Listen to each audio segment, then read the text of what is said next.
प्रेमियों, सुधी श्रोताओं, संप्रति हम ऋग्वेद के प्रथम मंडल के 27वें सूक्त के 10th मंत्र की व्याख्या में प्रवेश करने जा रहे हैं। यह मंत्र गायत्री छंद में निबद्ध है। इसके दृष्टा ऋषि हैं सुनाशेप और देवता हैं अग्नि।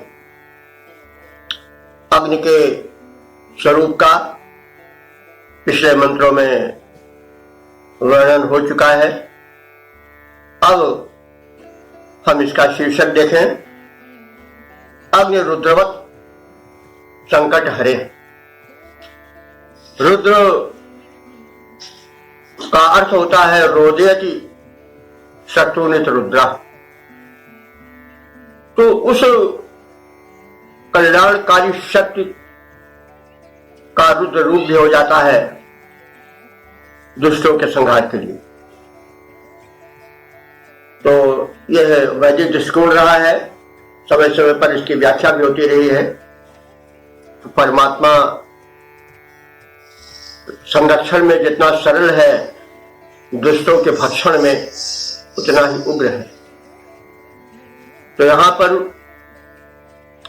अग्नि के उस उग्र रूप की भी झलक दिखाई गई है, जिससे दुष्ट दबें और कुकृत्य करना बंद करें। तो इस मंत्र को अब हम जानेंगे, उसका पाठ करेंगे, जो कथित आशय को अपने में समेटे। मंत्र इस प्रकार से है, ओम जराबोध तद्विद विदद्भि विथे विषे विषे यज्ञाय स्तोमं रुद्राय दृशीकम। शब्दार्थ देखें। जराबोध, जरा से तात्पर्य होता है स्तुति। इसे जरितारा जरिता कहा गया है, जो प्रस्तुत करता है उसे। जरा माने बुढ़ापा भी होता है, लेकिन यहां जरा माने अस्तुति। तो जरा बोध यानी जरा भी अस्तुति भी बोधिता है, यह सह जरा बोधा। जो स्तुतियों द्वारा प्रार्थना को सुनने के पश्चात प्रसन्न हो, जागृत हो जाए, अथवा जो प्रार्थना सुनने के लिए सदैव जागृत रहता है। तात्पर्य कि वह भक्तों की स्तुति, भक्तों की प्रार्थना, भक्तों पर पड़ने वाले संकट के कारण उत्पन्न जो भाव होते हैं, उस प्रार्थना को सुनने के लिए जो सदैव जागृत रहता है। क्योंकि सच्चा शासक वही है जो अपने मिलने का समय न निश्चित करे कि अमुक से अमुक समय में हम मिलेंगे या बात करेंगे या सुनेंगे। वो सदैव जागृत रहे। तो मतलब एक हमारे यहां सम्राट हुए हैं, चर्चित सम्राट है अशोक। उन्होंने लिखवा दिया था कि मेरी प्रिय प्रजा का समाचार, उसके दुख दर्द की बातें हमेशा हम तक पहुंचाई जाए, चाहे मैं शयनागार में हूं, चाहे स्नानागार में हूं, जहां कहीं भी रहूं, मेरी प्रिय प्रजा के समाचार से, उसकी स्तुतियों, उसके कष्टों से मुझे सदैव परिचित कराया जाता रहे। प्रजा कभी निराश होकर न लौटे। तो जो प्रजापति है, जो शासक प्रशासक है, उसके लिए संदेश है कि वह शासित के, अपने प्रजा के अपने संतानों के संकट के श्रवण के लिए कभी आलस्य न करे, टाल मटोल न करे, सदैव तत्पर रहे। यह विशेषण उस तेजस्वी अग्निरूप परमात्मा के लिए प्रयुक्त हुआ है कि हे देव, आप जरा बोध अपने आर्त भक्तों की स्तुतियों को सुनने के लिए अनिश सर्वदा जगते रहते हो, सदैव तत्पर रहते हो, तो जरा बोध हे प्रार्थना सुनने में सदैव तत्पर रहने वाले, जागृत रहने वाले देव प्रवर, विषय विषय यज्ञ आए। विषय विषय माने जन जन में यज्ञ आए, जो पवित्र कर्म यज्ञ हो रहे हैं उसके लिए, उसके संरक्षण के लिए तत् रुद्राय, तो रुद्र हो जाओ। हे अग्निदेव, यद्यपि आपका सौम्य स्वरूप भी है, लेकिन आपका विकराल ज्वाल जाल रूप भी है, जो दावानल बढ़ करके दग्ध कर देता है संपूर्ण वायुमंडल को, संपूर्ण विश्व को, संपूर्ण प्रसार को। तुम्हारा वो उग्र रूप भी है और तुम्हारा शीतहर सुखद रूप भी है। लेकिन हे भगवान, जिस समय जो शुभ कर्म यज्ञ कर रहे हैं, जो शुभ कर्म कर रहे हैं, उनके संरक्षण के लिए तुम रुद्र बन जाओ। रुद्र का अर्थ क्या होता है? रोदे दुष्टानित रुद्र, जो दुष्कर्मियों को रुला दे, दंड दे करके, वह रुद्र है। तो हे सुखद तेजस्वी अग्निरूप परमात्मन, तुम उन शुभ कर्मियों के लिए जो लोकहित में कार्य कर रहे हैं, यज्ञ कर रहे हैं, अनुष्ठान कर रहे हैं, उनके संरक्षण के लिए तुम यदि आवश्यकता हो तो दुष्टों के विनाश के लिए, उनको दंडित करने के लिए रुद्र रूप धारण कर दो। इसका यह रूप जो उस परमात्मा के शांत और भीषण दोनों रूपों को प्रकट करने वाला है, उसके हम व्याख्या रूप को इस प्रकार से देख लें कि भक्तों के निवेदन को सुनने के लिए उत्सुक रहने वाले देव, हम जन जन के कल्याण हेतु शुभ कर्म यज्ञ का अनुष्ठान करते हैं। यज्ञ हम केवल अपने ही लिए नहीं करते हैं, हम लोक के लिए भी करते हैं, जन कल्याण के लिए करते हैं। और इस प्रकार से यज्ञ, हमारा कोई भी कर्म हो वो अपने ही तक सीमित न हो, लोक कल्याण से भी वो जुड़ा रहे, यह संदेश इन शब्दों में दिया जा रहा है। और अग्निदेव से प्रार्थना की जा रही है, उन तेजस्वी परमात्मा से निवेदन किया जा रहा है कि हे रुद्र वत अग्निदेव, तुम प्रसन्न हो जाओ और यथा समय रुद्र रूप भी धारण कर लो। और इस हेतु हम तुम्हें सुंदर स्तोत्र, सुंदर प्रार्थनाएं सुनाए हैं। तो अब इस सारपूर्ण शुभ संदेश वाहक मंत्र की संक्षिप्त व्याख्या और शब्दार्थ के परिचय के पश्चात हम उसके छंदोबद्ध प्रारूप का भी श्रवण करें।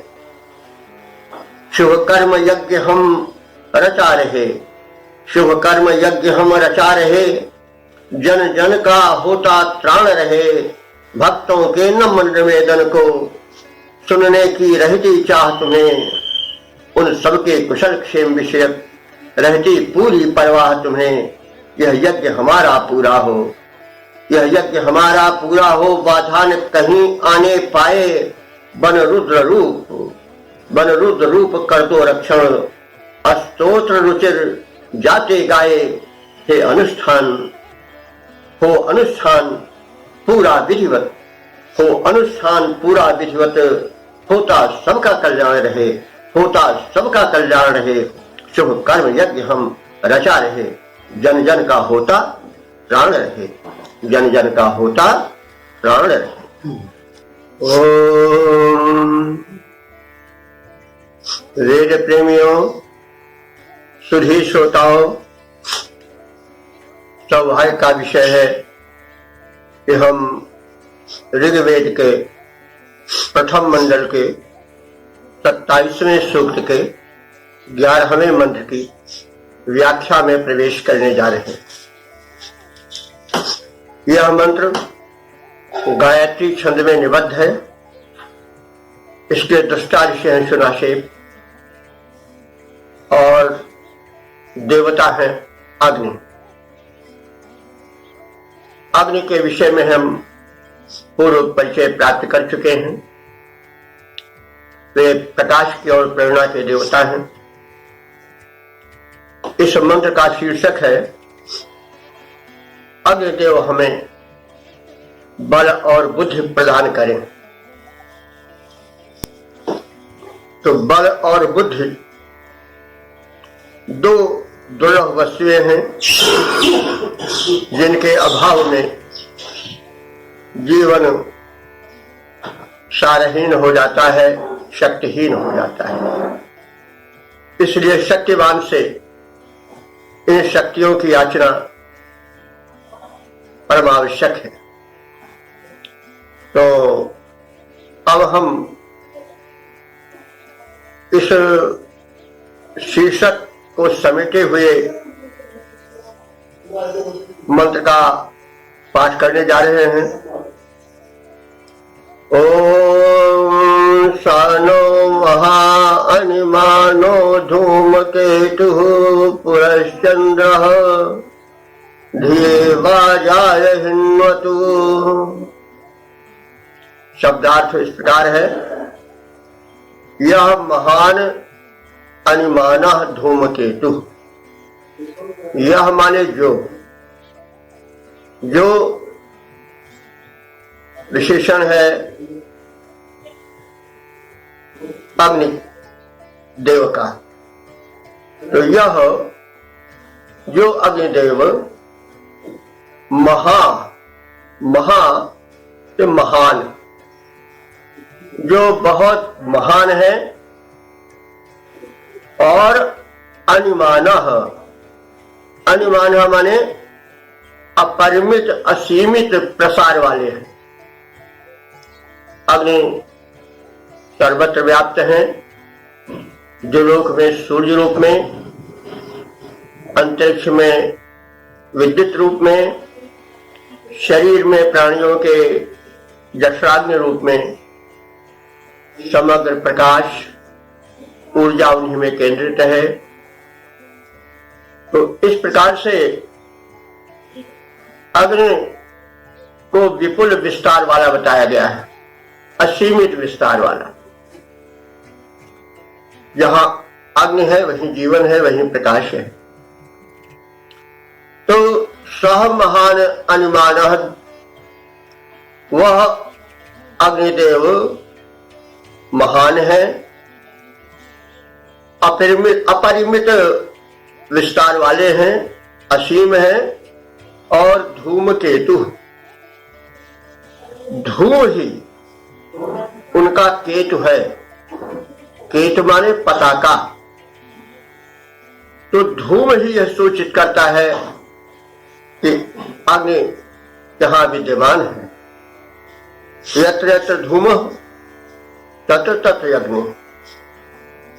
तो अग्नि को धूम केतु कहा जाता है। अग्नि की सत्ता को सूचित करता है। अग्नि ऊंचे उठ करके धूम बताता है। तो इस प्रकार से अग्नि को धूमकेतु कहा गया है। तो वह अग्नि देव जो कि महान है अपनी गुणवत्ता के कारण, और व्यापक हैं, असीमित विस्तार वाले हैं और धूमध्वज हैं। और कैसे हैं?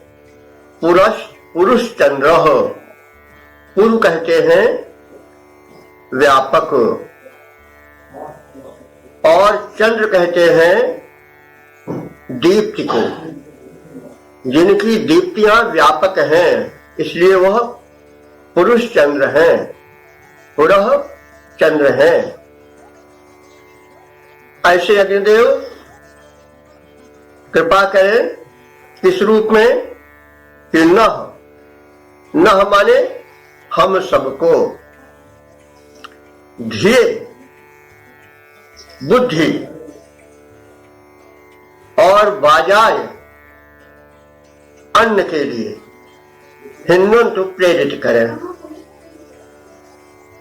तो न हमको, हम सबको, इसलिए कि न शब्द सूचित कर रहा है कि ऋषि का हृदय कितना विशाल है और हमें वैसे ही होना चाहिए। मेरे लिए नहीं, केवल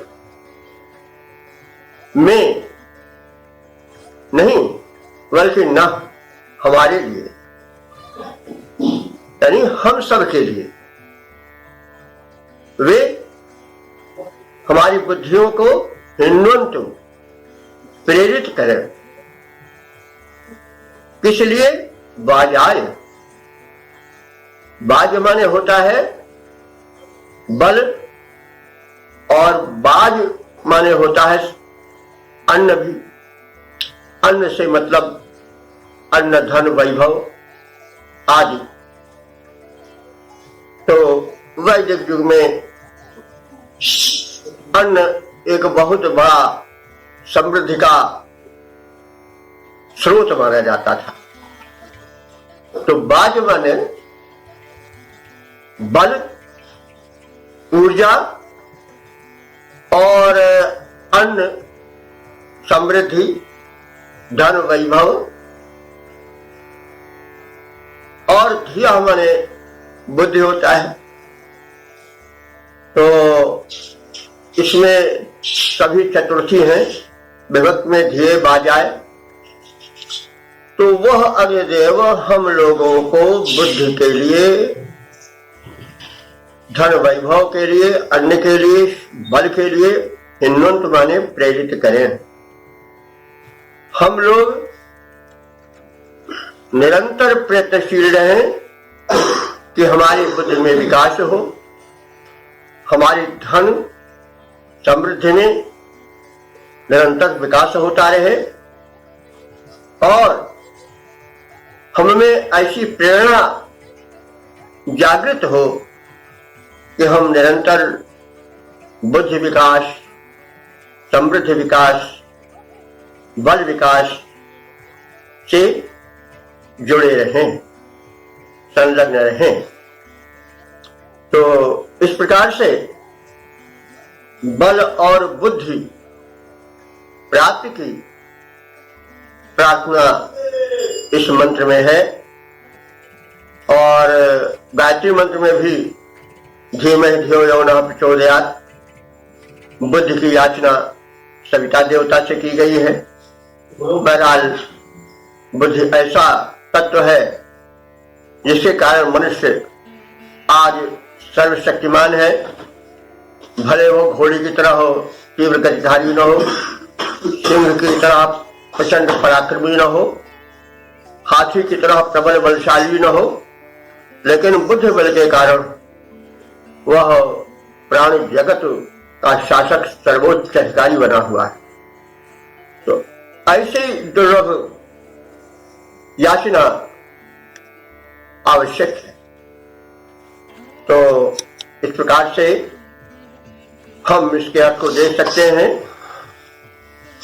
उच्च, महान, अपरिमित, धूमध्वज से युक्त, अति तेजस्वी, आह्लादक, दीप्तिमान अग्निदेव हमें सुबुद्धि प्रदान करें और बल वृद्धि के लिए निरंतर प्रेरित करते रहें। तो इस प्रकार से हमने संक्षेप में इस मंत्र के शब्दार्थ और भावार्थ से परिचय प्राप्त किया। अब इसके छंदोबद्ध रूप का दर्शन करें।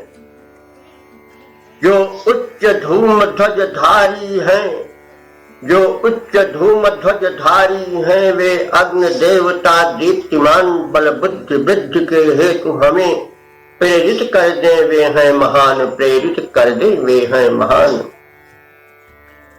है परम प्रबल दुर्धर्ष देव, है प्रबल परम दुर्धर्ष देव, तेजस्वी ऊर्जस्वल सुजान, आह्लादक अग्रगण्य उत्तम है देव, प्रवर बल के निधान, होकर प्रसन्न वे करें सदा, बल बुद्धि प्रेरणा को प्रदान। जो उच्च धूम ध्वज धारी हैं, वे अग्नि देवता दीप्तिमान, वे अग्नि देवता दीप्तिमान। वेद प्रेमियों,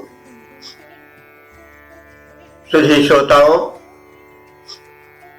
संप्रति हम ऋग्वेद के प्रथम मंडल के 27वें सूक्त के 12वें मंत्र की व्याख्या में प्रवेश करने जा रहे हैं।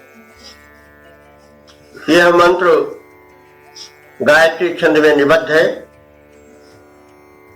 इसके दृष्टा ऋषि हैं सुनासेप और देवता है अग्नि। शीर्षक है अग्निदेव से स्तुति श्रवण की प्रार्थना। मंत्र इस प्रकार से है। ओम सरेवा इव विषपतिर्दैव्यः केतुः शृणोतु नः, उक्थैरग्निर्बृहद्भानुः। अब मंत्र का शब्दार्थ देखें। सह माने वह कौन? अग्निदेव। कैसे हैं? दैव्यः, दैव्यः माने दिव्य गुणों के, केतु माने पताका स्वरूप। पताका विजय और उच्चता का सूचक है। तो अग्निदेव कैसे हैं? दिव्य गुणों की पताका है। और कैसे हैं? विषपति ही। विष कहते हैं प्रजा को। पति माने पालक, प्रजा पालक हैं। समस्त प्राणी उनकी प्रजाएं हैं और उनका पालन पोषण रक्षण अग्निदेव करते हैं। यहां विष है। देखिए, शब्दों में अक्षरों पर विशेष ध्यान देना चाहिए। एक विष होता है जो मूर्धन्य शा से संबंधित है, उसका अर्थ होता है जहर। और यह विष है, इसमें तालव्य शा है, इसलिए यह प्रजा का अर्थ देता है। तो इसलिए अक्षरों पर, वर्णों पर बहुत ध्यान देना आवश्यक है। इसीलिए जिस शास्त्र में यह सब बातें कही गई हैं, जिसे व्याकरण कहते हैं, उसके ज्ञान की परमावश्यकता है। एक पिता अपने पुत्र से कहता है, यद्यपि बहुनाधीशे पठ पुत्र तथापि व्याकरण। भले बहुत न पढ़ो लेकिन है बेटा, व्याकरण जरूर पढ़ो। माँ भूत सकला सकला, स्वजन स्वजन, सकृति सकृति। ऐसा न हो कि तुम कहीं स्वजन को स्वजन कह दो। स्वजन अपने लोग, और स्वजन माने कुत्ते लोग। जब सांप दंती रहता है तो स्व बनता है, उस स्व का अर्थ होता है दंती सावले स्व का, ये अपने लोग, अपना। और तालवीय जब शा होता है तो स्व माने होता है कुत्ता। तो दोनों में कितना अंतर है, तो इसलिए अक्षर और शब्द का सुचारू ज्ञान परमावश्यक है, अन्यथा अर्थ का अनर्थ भी हो सकता है। तो यहां पर विषपति ही जो है वह विशेषण है अग्निदेव का। विष कहते हैं प्रजा को और पति कहते हैं पालक स्वामी को। तो अग्निदेव कैसे हैं? प्रजा के पालक हैं, रक्षक हैं और स्वामी हैं। बृहद भानु, भानु तो कहते हैं सूर्य को प्रचलित अर्थ में, इसलिए कि उनमें भा माने ज्योति, प्रभा निकलती रहती है। लेकिन अग्नि में भी निकलती है आभा, तो इस कारण उन्हें भी भानु कहा जाता है। बल्कि बृहद भानु, तो वे बृहद विशेषण से युक्त भानु है, वे परम तेजस्वी हैं। कौन? अग्निदेव। तो बृहद भानु का अर्थ हुआ परम तेजस्वी अग्निदेव। रेवान इव, रेवा है, रेवा का रेवान होता है। रेवान का अर्थ होता है समृद्ध युक्त, धन वैभव युक्त। तो यह विशेषण है किसका? नृप का। जैसे धन वैभव युक्त उदार राजा अपनी प्रजा की प्रार्थनाएं सुनता है और उन पर ध्यान देकर उनके कष्ट को दूर करता है, सुख समृद्धियों का विवर्धन करता है, उसी भांति अग्निदेव भी हमारी प्रार्थनाएं सुने, हमारे कष्ट का हरण करें और हमें जो है वो सुख समृद्धियां दें। तो रेवान इव समृद्धशाली संपन्न प्रिया पालक नृप की भांति अग्निदेव उक्थई है। उक्थई माने स्त्रोत्रों द्वारा, प्रार्थना संबंधी मंत्रों द्वारा, ऋचाओं द्वारा न शृणोतु, न माने हमको, शृणोतु माने सुने, अर्थात हमारी प्रार्थनाएं सुने। इस प्रकार से हमने शब्दार्थ देख लिया कि सहदैव्य केतु, वह दिव्य गुणों के पताका स्वरूप अग्निदेव, जो कि विश्वपति, प्रजाओं के रक्षक है, पालक है। बृहद भानु, जो परम तेजस्वी हैं। और जो रेवान इव, एक समृद्ध संपन्न प्रजा पालक राजा की भांति प्रजा की प्रार्थनाएं सुनते हैं, वैसे हमारे उक्तों द्वारा, हमारी ऋचाओं द्वारा, हमारी प्रार्थना संबंधी मंत्रों द्वारा न शृणोतु, हमें सुने, अर्थात हमारी प्रार्थनाएं सुने। तो हम इसका सपाठ इस प्रकार से देखेंगे कि प्रजापालक अत्यंत तेजस्वी, ध्वजा के समान उच्च गुणों से युक्त अग्निदेव एक वैभवशाली प्रजापालक राजा के समान उक्तों के माध्यम से, ऋचाओं के माध्यम से हमारी प्रार्थनाएं सुने और हमें संरक्षण प्रदान करें। इस प्रकार से हम मंत्र के संक्षिप्त शब्दार्थ और भावार्थ श्रवण के उपरांत इसके पद्य रूपांतरण को भी श्रवण करें। प्रभुवर पुनीत हम सब विनीत होकर उनकी प्रार्थना करें। प्रभुवर पुनीत हम सब विनीत होकर उनकी प्रार्थना करें।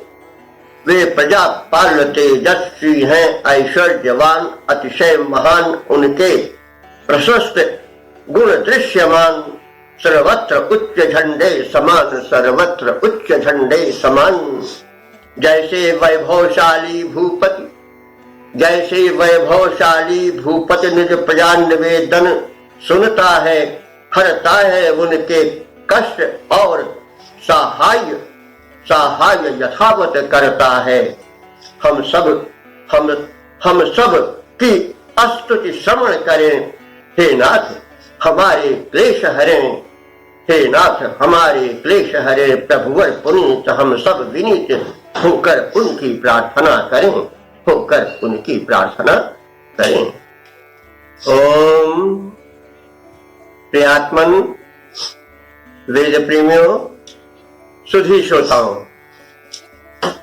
अब हम सब ऋग्वेद के प्रथम मंडल के 27वें सूक्त के 13वें मंत्र में उसकी व्याख्या हेतु प्रवेश करने जा रहे हैं।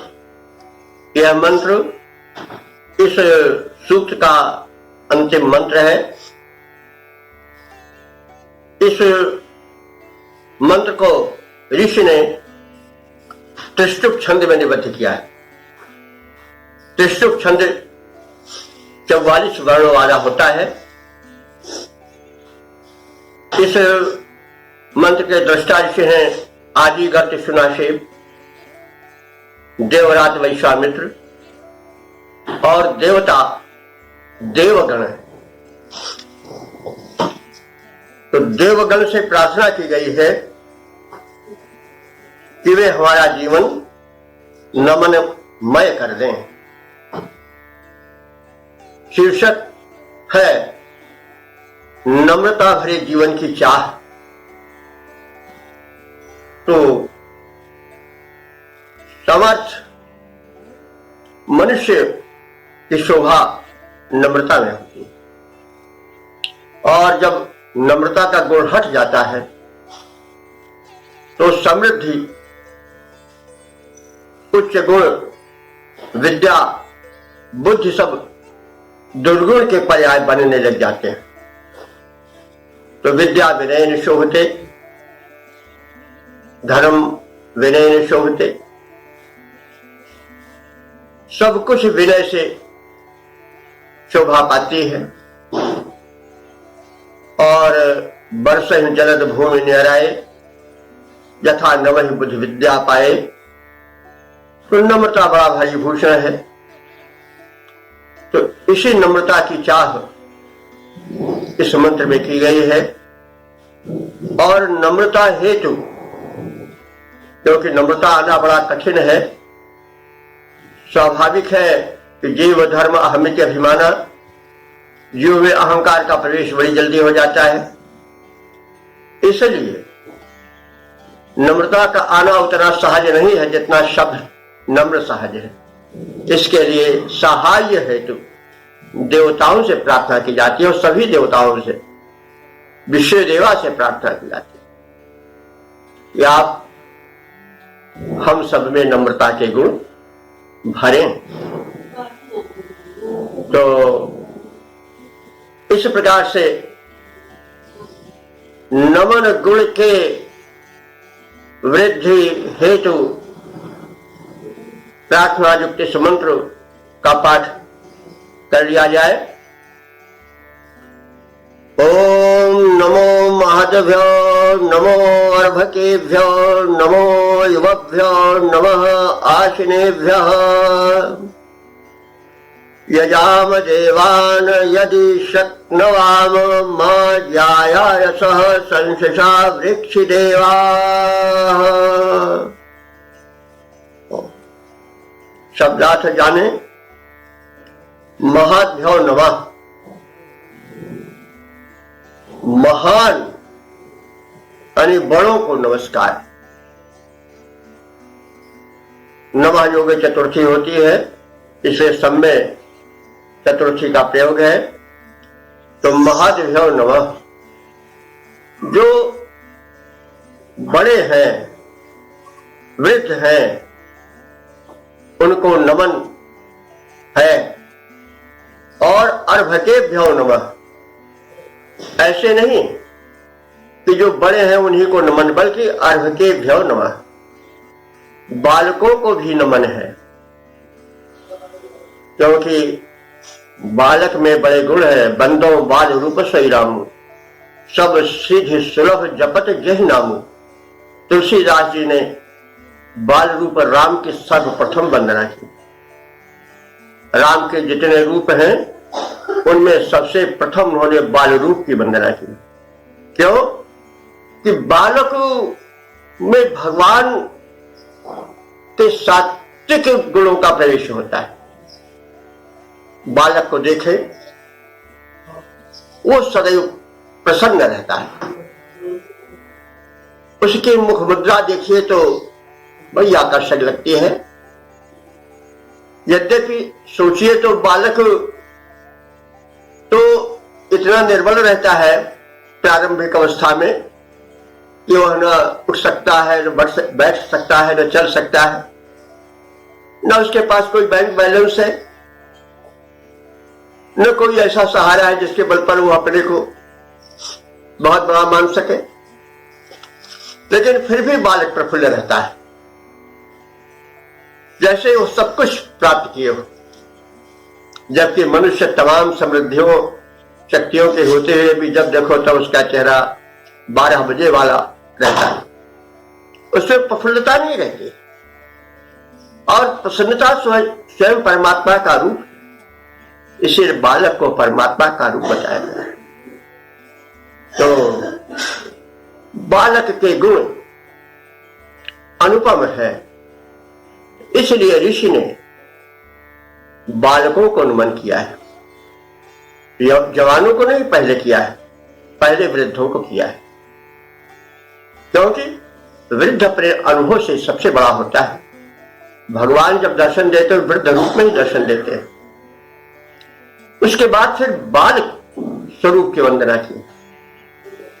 तो ऋषि पहले कहता है कि महद्भ्यो नमः, जो वयोवृद्ध हैं उनको नमन है। अर्भकेभ्यो नमः, बालकों को नमन है। और युवभ्यो नमः, ऐसा नहीं कि युवकों को नमन नहीं, उन्हें भी नमन है, क्योंकि वो शक्ति के केंद्र होते हैं। और आशनीभ्यो नमः, जो वयोवृद्ध है उनको विशेष रूप से पुनः नमन है। कहा जाता है, शास्त्रों में भी कहा गया है कि 80 वर्ष के बाद का शूद्र भी द्विज हो जाता है, ब्राह्मणवत हो जाता है, ब्राह्मण बन जाता है। तो जब 80 वर्ष के बाद शूद्र ब्राह्मण मान लिया गया है, ब्राह्मण से तात्पर्य यहां जाति विशेष को ही न लें, बल्कि प्रज्ञावृद्ध को लें, बुद्धिमान को लें तो ज्यादा अच्छा। इसलिए जो ऋषि है वह वृद्धों को, जो परम वृद्ध हो गए हैं, उनको पुनः नमन करता है और फिर प्रार्थना करता है, यद शक्नुवाम देवान यजाम, सामर्थ्य भर देवों का यजन करेंगे।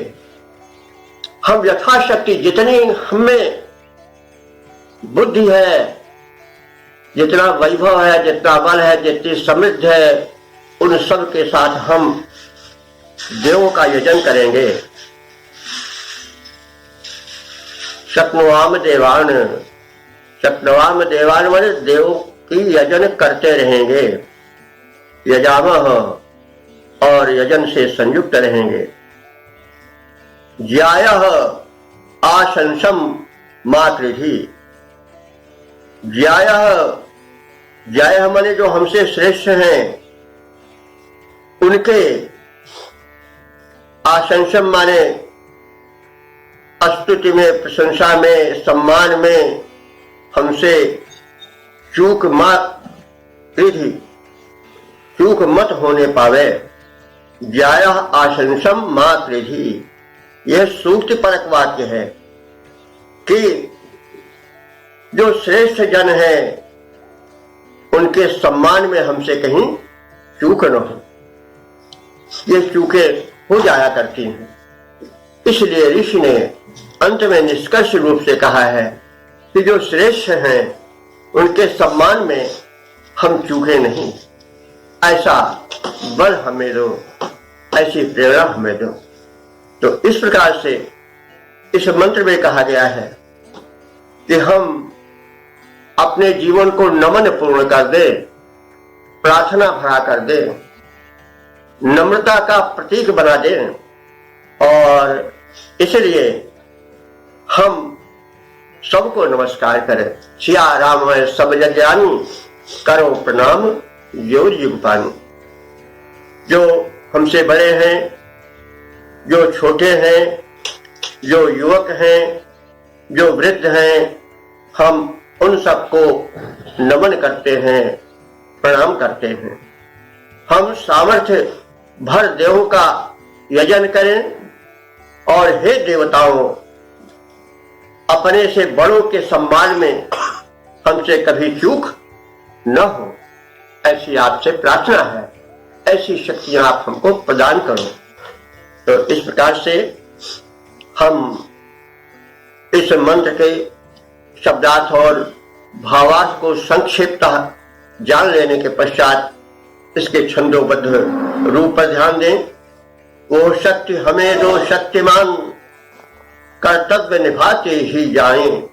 वह शक्ति हमें दो शक्तिमान, कर्तव्य निभाते ही जाएं। सबको प्रभु रूप समझ करके हम नमन करें और सुख पाएं। सबको प्रभु रूप समझ करके हम नमन करें और सुख पाएं। जो हमसे बड़े और छोटे, जो तरुण या कि जो वृद्ध यहाँ, उन सबको सादर नमन करें। जो भी जन हमको मिले जहाँ, जो भी जन हमको मिले यहाँ, सम्मान भाव में चूक न हो, सम्मान भाव में चूक न हो। हम वृद्ध जनों को नमन करें, पूरा सामर्थ्य लगा करके हम देव वृंद का यजन करें। कर्तव्य मार्ग पर डट करके जग जीवन सफल बना जाएं, जग जीवन सफल बना जाएं। वह शक्ति हमें दो शक्ति धाम, वह शक्ति हमें दो शक्ति धाम। कर्तव्य निभाते ही जाएं, कर्तव्य निभाते ही जाएं।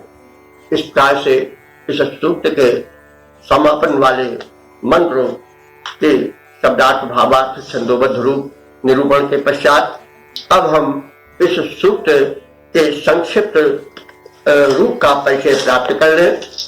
इस सूक्त में जो है वह 13 मंत्र हैं।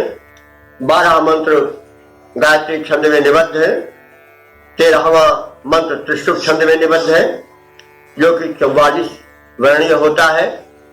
गायत्री मंत्र 24 वर्णीय होता है।